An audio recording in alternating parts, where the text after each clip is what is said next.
Emails, allrequestshow@gmail.com. Bob O'Brien in for Teddy Smith, and saying thank you, thank you, thank you. And whenever you're ready, gentlemen, and this is a dream come true.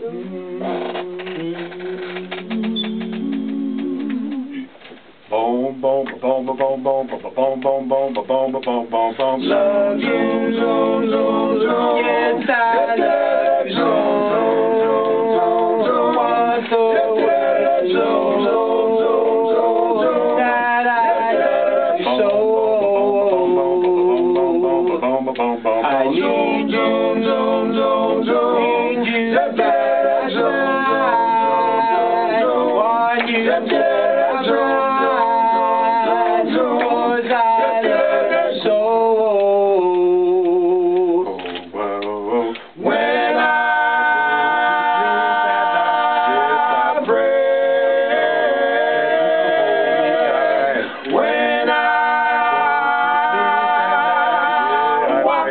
Lord to hold me tight. Zoom, zoom, zoom, zoom, zoom. Yes, I love you. Zoom, zoom, zoom, zoom, zoom. Want to hold you. Zoom, zoom, zoom, zoom. That I love you. Zoom, zoom, zoom, zoom. Zoom, zoom, zoom, zoom, zoom. Zoom, zoom, zoom, zoom, zoom.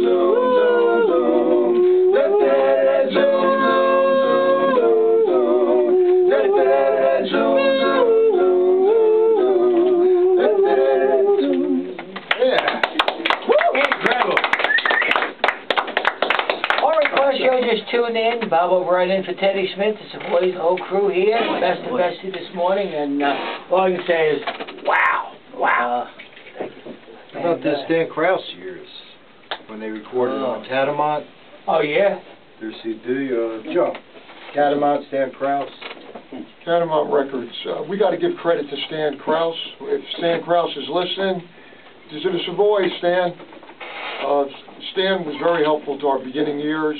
He booked us on a lot of shows, and one of the main shows that we did, we were in concert actually with groups that had major recordings, the Shirelles, Big D. Irwin, and we held our own on the shows. No music, and we did great.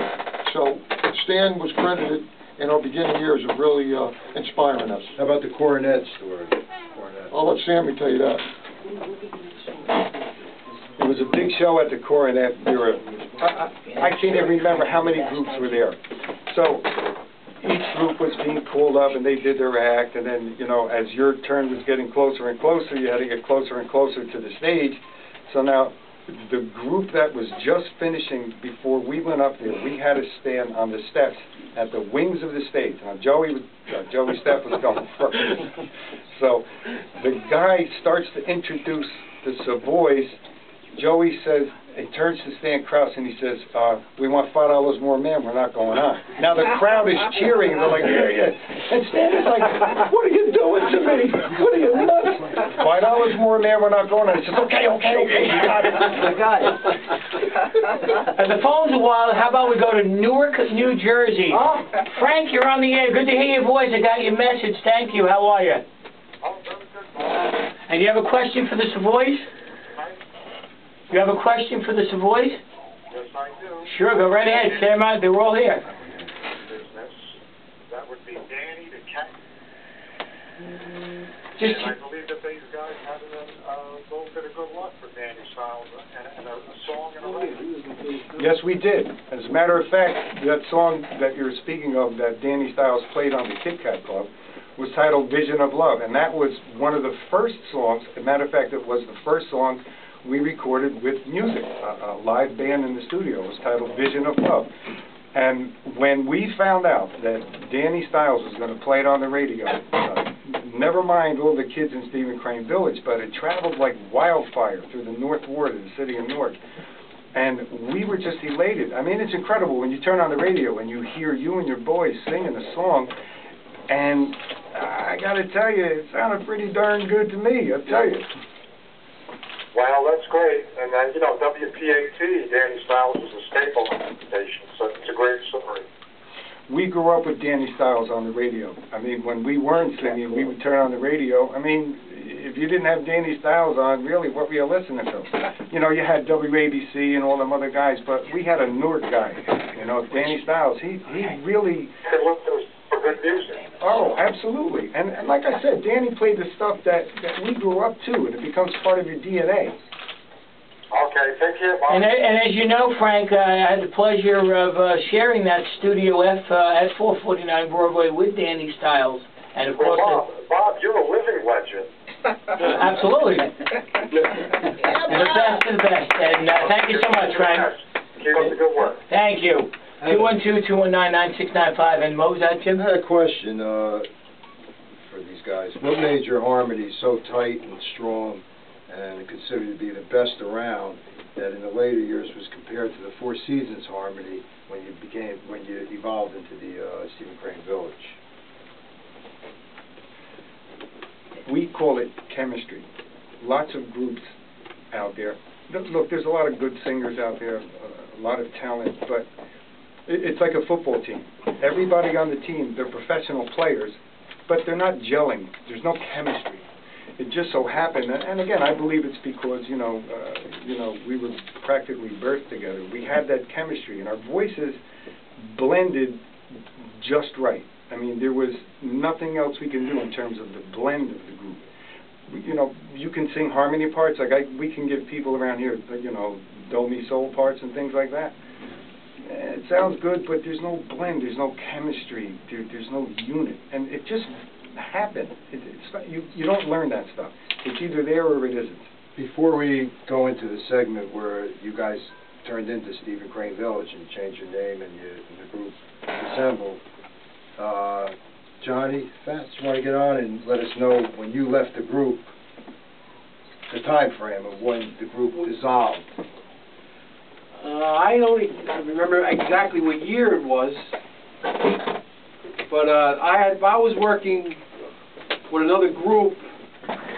Besides singing, I play instruments, so I play guitar and bass guitar, and another group had asked me to go on the road with them, so I wound up going on the road with the group. We had broken up. We broke up friends. We weren't enemies. We're still friends. We're great friends, so it had nothing to do with that.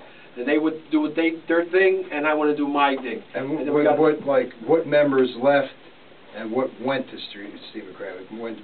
Who left, and what was the new formation? Well, Johnny was the first to leave. Okay. And when Johnny left, I told Sammy and the rest of the group that I thought Bobby might have been, which is Frankie's brother, might have been a nice fit. Bobby Valley. Correct. I thought he would have been a nice fit. Bobby had a nice high range. He didn't perfect the skills or have anything that we had as far as the beginning years, but he... Who was the group at that time when you became Stephen Crane Village? Who were the four names in the group? It was Joe Castellano, Sam Monaco, Angelo Basilone, and myself, Joe Stefanelli. Okay, when did Joey Cass leave? Joe Cass was actually on at least 3 or 4 more recordings, major recordings, that we did before Joey had left the group. So we were still had the nucleus. All right, now Bobby Valley came in. That was a couple of years after you. Bobby Valley came, and he started doing a lot of the leads.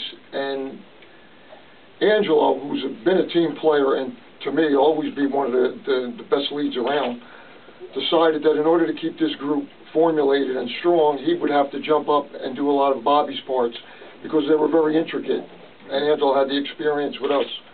Well, let's listen to this. Hey Summer. Hey Summer by Stephen Crane Village. Joe, go ahead, one more. This was done, Joe Castellano had left the group at that time, and this was done with production of Danny Rendell, who probably had 10 or more Four Seasons hits. This was done in Metro Media. And this is the one where actually when Bobby played it for Frankie, he sort of was wobbling in the kitchen because he knew it was hit material. Listen to this song.